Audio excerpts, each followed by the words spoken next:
অনেক ছেলেরা ঈদ আসলে সিল্কের পাঞ্জাবি পরে আসে না নাই? আমার যুবক ভাইয়েরা, সিল্কের পাঞ্জাবি এই ফ্যাশনটা তোমাদের জন্য হারাম।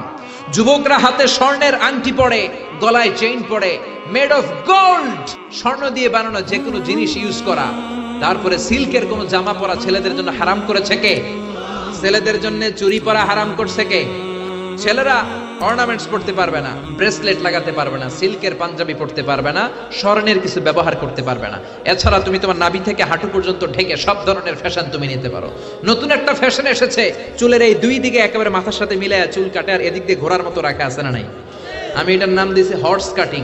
আমি বললাম কি রে এরকম রাখছোস কেন? কয় হুজুর আমার মেসি রাখছে, মেসি। এরপর ট্যাটু লাগায় অনেকে, ট্যাটু চিনেন? এটা ইলেকট্রিক্যাল শক দিয়ে, নিডল দিয়ে, ডাইং এর মাধ্যমে রং দিয়ে এই ট্যাটুটা বানায়। কোনো মুসলমানের বাচ্চা এই ট্যাটু গায়ের মধ্যে লাগাতে পারে? এই ট্যাটু লাগালে কোনো ইবাদত তোমার কবুল হবে? তার মানে তুমি যে ফ্যাশন গুলো করবা, ইউর ফ্যাশন শুড বি হালাল, ইউর ড্রেস শুড বি হালাল।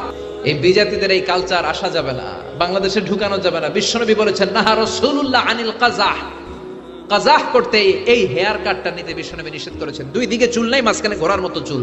এগুলো কোনো মুসলমানের ছেলে এই হেয়ার কাটিং কাটতে পারে না। চিল্লায় বলেন ঠিক কি না?